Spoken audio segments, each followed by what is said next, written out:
LICಯಿಂದ highway ಸರ್ಕಲ್ವರೆಗೂ ನಾವು ಹಿಂಗಡೆ ಹಾಕ್ಕೊಂಡು ಇವತ್ತವರೆಗೂ ನಾವು ಸುಮಾರಿಲ್ಲ ಅಂದ್ರೂ ಒಂದು 8-10 ವರ್ಷದಿಂದ ವ್ಯಾಪಾರ ಮಾಡ್ತಾಯಿದ್ದೀವಿ. ನಾನು ಈ ಒಂದು ಚೂರು ಏನು ನಾವು ಯಾರಿಗೂ ತೊಂದರೆ ಕೊಟ್ಟಿಲ್ಲ, ರಸ್ತೆಯಲ್ಲೂ ಕೊಟ್ಟಿಲ್ಲ. ನಮಗೆ ಬಂದು ದಸರಾದಲ್ಲಿ ಮೇಡಮ್ ಅವ್ರು ಬರ್ತಾರೆ, ಕಾರ್ಪೊರೇಷನ್ ಅವ್ರು ಬರ್ತಾರೆ, ಹಾಕಬೇಡಿ ಅಂತಾರೆ. ನಾವು ಒಂದು ವಾರ ಅಂಗಡಿನೇ ಹಾಕಲ್ಲ. ಜನಗಳಿಗೆ ಅಲ್ಲಿ ಪಾರ್ಕಿಂಗ್ ಎಲ್ಲ ಮಾಡ್ತಾರೆ ಮಾಲ್ ಹತ್ರ. ನನ್ನ ಅಂಗಡಿ ಹತ್ರನೇ ಮಾಲ್ ಹತ್ರ ಏನು ವ್ಯಾಪಾರ ಮಾಡೋದು ಸರ್? ನಾನು ಹೆಲ್ಮೆಟು, ಜನರಲ್ ವ್ಯಾಪಾರ, ರೈನ್ ಕೋಟು, ಛತ್ರಿ ಇದೆಲ್ಲ ವ್ಯಾಪಾರ ಮಾಡ್ತೀನಿ. ಅದು ಆದ್ರೂ ನಾವು ಯಾವತ್ತೂ ದಸರಾದಲ್ಲೂ ಯಾರಿಗೂ ತೊಂದರೆ ಕೊಟ್ಟಿಲ್ಲ. ಬಂದು ಹೇಳ್ತಾರೆ, ನಾವೇ ಖಾಲಿ ಮಾಡಿಬಿಡ್ತೀವಿ. ಬೇಕಂದರೆ ಎಲ್ಲರಿಗೂ ಗೊತ್ತು, ನಾವು ಅಲ್ಲೆಲ್ಲ LICಯಿಂದ ಹೈವೇ ಸರ್ಕಲ್ವರೆಗೂ ಈ ಪ್ರೊಸೆಷನ್ ಬರೋದು ಹೋಗೋದು ನಾವು ಯಾವತ್ತೂ ಯಾರಿಗೂ ಏನೂ ತೊಂದರೆ ಕೊಟ್ಟಿಲ್ಲ. ಅವ್ರು ಹೇಳಿದ ತಕ್ಷಣ ನಾವು ಎತ್ಬಿಡ್ತೀವಿ. ಜನಗಳಿಗೂ ತೊಂದರೆ ಕೊಟ್ಟು ನಾವು ಬದುಕಲ್ಲ. ಅಲ್ಲಿ ಇದೇ ಇಲ್ಲ. ನೀವೇ ಒಂದು ಸಲ ಬೇಕು ಅಂದರೆ ಬಂದು ನೋಡಿ. ನೀವೆಲ್ಲ ಕಾರ್ಪೊರೇಷನ್ನವ್ರು ಬರ್ತಾರೆ, ಎಲ್ಲ ಹೋಗ್ತಾರೆ, ಪ್ರತಿ ಮಿನಿಸ್ಟ್ರು ಹೋಗ್ತಾರೆ. ನಿನ್ನೆನೂ ವಿಜೇಂದ್ರ ಅವ್ರು ಹೋದರು, ಮುಂದೆನೇ ಹೋಗಿದ್ರು. ಅದಾದಮೇಲೆ ನಿತೀಂದ್ರ ಸಿದ್ದರಾಮಯ್ಯವ್ರು ಹೋದರು. ಸಿದ್ದರಾಮಯ್ಯವ್ರು ಈ ಗೌರ್ನರ್ ಅಂತೂ ತಿಂಗಳಲ್ಲಿ ಒಂದು ಸಲ ಬರ್ತಾರೆ. ನಾವು ಯಾವತ್ತೂ ಪೊಲೀಸ್ನವ್ರಿಗೂ ಕಾರ್ಪೊರೇಷನ್ನವ್ರಿಗೆ ಹೋಗೋ ಬರೋರಿಗೆ ಯಾವತ್ತೂ ತೊಂದರೆ ಕೊಟ್ಟಿಲ್ಲ. ನಾವು ಗೋಡೆ ಹತ್ರ ತಗಲಿಸಿ ಹಾಕೋತೀವಿ. ಒಂದ್ಸಲ ಹೇಳಿದ್ರು ಕಾರ್ಪೊರೇಷನ್. ಸುಮಾರು ಎಷ್ಟು ಜನ ವ್ಯಾಪಾರಸ್ಥರು? ಸುಮಾರು 40 ಜನ ಇದ್ದೀವಿ ಸರ್. ನಾವು ಹೊರಗಡೆ ರಾಜ್ಯದವರು ಯಾರೂ ಇಲ್ಲ. ನಾವೆಲ್ಲ ಮೈಸೂರಲ್ಲೇ ಇರೋರು. ಕರ್ನಾಟಕದಲ್ಲಿ ಮೈಸೂರಲ್ಲೇ NR ಮೊಹಲ್ಲಾ, ಬನ್ನಿ ಮಂಟಪ, ಕೆಸರೆ, ಸುಭಾಷ್ ನಗರ, ಮಂಡಿ ಮೊಹಲ್ಲಾ, ಬಡ ಮಕಾನು, ಎಲ್ಲ ಕಡೆ ನಾವು ಇರೋರು. ಇವತ್ತವರೆಗೂ ನಾವೆಲ್ಲ ಇಲ್ಲಿ ಸೇರಿ ಹಿಂದೂ ಮುಸ್ಲಿಂ ಎಲ್ಲ ಸೇರಿರೋದು. ಇಲ್ಲಿ ಯಾವುದು ಜಾತಿ ಭೇದ ಭಾವನೆ ನಾವು ಯಾವತ್ತೂ ಇವತ್ತವರೆಗೂ ತಿಳಿಯಲಿಲ್ಲ, ಇನ್ನು ಮುಂದೆನೂ ತಿಳಿಯೋದೇ ಇಲ್ಲ.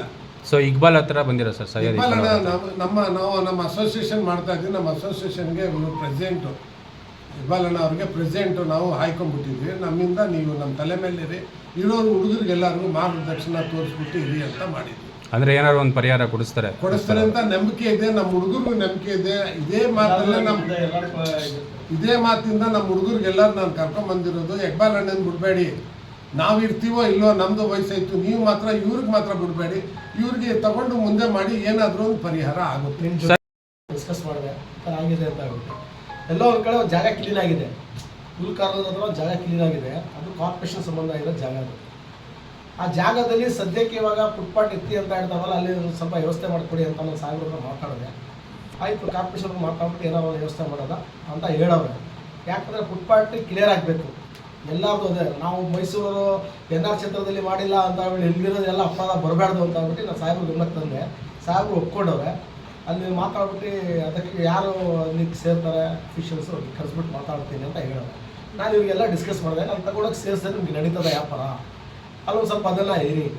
ಆಮೇಲೆ ಮುಂದಕ್ಕೆ ಏನು ಮಾಡಬೇಕು, ಏನಾರ ಒಂದು ಮಾಡೋದು, ದಾರಿ ತೋರಿಸೋದು. ಫುಟ್ಪಾತ್ ಅಂತೂ ಕ್ಲಿಯರ್ ಮಾಡಬೇಕು, ಸರ್ಕಾರದ ಆದೇಶ ಅದು. ಆ ಆದೇಶ ಕೆಲಸ ಮಾಡೋಕ್ಕಾಗಲ್ಲ. ನೀವು ಜೊತೆಯಲ್ಲಿ ಸೇರ್ಕೊಂಡು ನಾವು ಸರ್ಕಾರ ಜೊತೆಯಲ್ಲಿ ಇರಬೇಕು ಅಂತ ಹೇಳಿದ್ರೆ ಎಲ್ಲ ಒಪ್ಕೊಂಡವ್ರೆ. ಅದಕ್ಕೆ ನೋಡ್ಬಿಟ್ಟು ಏನೋ ಸಾಹೇಬ್ರನ್ನ ಮಾತಾಡ್ಬಿಟ್ಟು ಏನೋ ಒಂದು ವ್ಯವಸ್ಥೆ ಮಾಡೋದು ಅಂತ ಡಿಸೈಡ್ ಮಾಡಿದ್ದೀವಿ. NR ಕ್ಷೇತ್ರದಲ್ಲಿ ಸುಮಾರು ಎಷ್ಟು ಜನ ವ್ಯಾಪಾರಸ್ಥರು ಇದ್ದಾರೆ ಸರ್? NR ಕ್ಷೇತ್ರದಲ್ಲಿ ಇದ್ದಾರೆ, ಹೆಚ್ಚು ಕಡಿಮೆ ಒಂದು 5-6 ಸಾವಿರ ಜನ ಇದ್ದಾರೆ. 10,000 ಜನದ ಮೇಲೆ ಇದ್ದಾರೆ. ವ್ಯಾಪಾರ ಮಾಡ್ತಾರೆ. ಎಲ್ಲೆಲ್ಲೋ ಅಗ್ರದಲ್ಲಿ ಮಾಡ್ತಾರೆ, ಅಗ್ರವರು ಇಲ್ಲಿ ಮಾಡ್ತಾವ್ರೆ, ಬೊಂಬು ಬಜಾರವ್ರು ಬಂದು ಹೋಟ್ಲ್ ನಡೆಸ್ತಾವ್ರೆ. ಎಲ್ಲ ಕಡೆ ಅವರು ಇದು ವ್ಯಾಪಾರ ಮಾಡ್ಕೊಂಡು ಹೋಗ್ತಾವ್ರೆ. ಅದಕ್ಕೆ ನಾವು ಅವ್ರಿಗೆಲ್ಲ ಯೋಚನೆ ಮಾಡಬೇಕಲ್ಲ. ಒಬ್ಬೊಬ್ಬರು ಹಿಂದೆ 5 ಜನ ಮನೇಲಿ ಫ್ಯಾಮಿಲಿ ಇದೆ, ಅವ್ರ ಫ್ಯಾಮಿಲಿಗಳು ನಡೀತಾ ಇದೆ. ಅದ್ರ ಬಗ್ಗೆ ನಾವು ಯೋಚನೆ ಮಾಡಬೇಕು.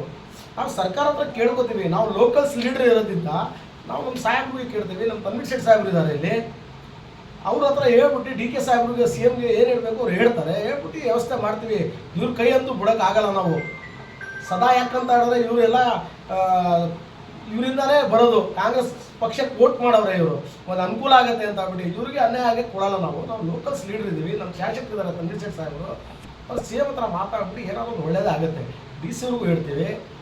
ಅವ್ರಿಗೆ ಸಂಬಂಧ ಬಿದ್ದಿರೋದು ಜಾಸ್ತಿ NR ಕ್ಷೇತ್ರದಲ್ಲಿ ಬಡವರು ಇರೋದು ಅಂಥವ್ರೆಲ್ಲ ಫುಟ್ಪಾಟಲ್ಲಿ ವ್ಯಾಪಾರ ಮಾಡ್ಕೊಂಡು ನೋಡಿ. ಮುಂಚೆ ಎಲ್ಲ ಏನು ಮಾಡ್ತಾಯಿದ್ರು, ಪೆಟ್ರೋಲ್ ಸಿಗ್ತಾಯಿತ್ತು, ಗ್ಯಾಸ್ ಮಾಡ್ತಾಯಿದ್ರು, ಎಲ್ಲ ಬಿಟ್ಬಿಟ್ಟು ಇವಾಗ ಎಲ್ಲೆಲ್ಲ ಫುಟ್ಪಾಟಲ್ಲಿ ವ್ಯಾಪಾರ ಮಾಡ್ಕೊಂಡು ವ್ಯವಸ್ಥೆ ಮಾಡ್ಕೊಂಡು ಹೋಗ್ತಾವ್ರೆ.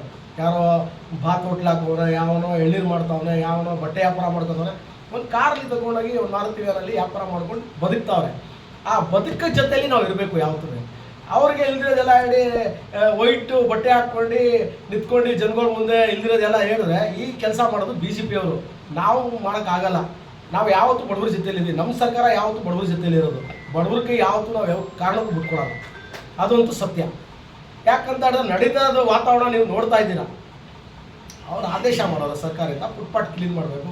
ಫುಟ್ಪಾತ್ ಮೇಲೆ ಎಷ್ಟೋ ಜನ ಅಂಗಡಿಗಳು ಕಟ್ಕೊಂಡವ್ರೆ, ಅದೆಲ್ಲ ಹೋಗೋರಿಗೆ ಬರೋಕ್ಕೆ ತೊಂದರೆ ಇದೆ, ಅದೆಲ್ಲ ಬೇಡ ಅಂತ ಒಂದು ವ್ಯವಸ್ಥೆ ಮಾಡೋರು ಒಳ್ಳೆಯದು. ಆಗ ಆ ಫುಟ್ಪಾತ್ ಮೇಲೆ ತೆಗೆದ್ರೆ ನಮ್ಮ ಮೈಸೂರು ಒಂದು ಇಂಪ್ರೂವ್ಮೆಂಟು ಆಗುತ್ತೆ, ಒಂದು ಒಳ್ಳೆ ಹೆಸರು ಆಗುತ್ತೆ. ಅವ್ರಿಗೆ ಆ ಥರ ಮಾಡಬೇಕು ಅಂತ ಬಿಟ್ಟು ಇವ್ರು ನಾವು ಕೈ ಬಿಡೋಕ್ಕಾಗಲ್ಲ, ಇವ್ರ ಜೊತೆಲೇ ನಾವು ಇದ್ದೀವಿ.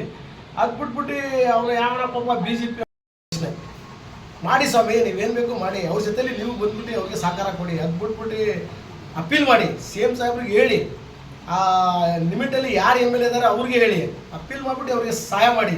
ಅದು ಬಿಟ್ಬಿಟ್ಟು ಇಲ್ದಿರೋದೆಲ್ಲ ಮಾಡೋದು ಎಲ್ಲ ಒಂದು ಕಡೆ ತಪ್ಪು.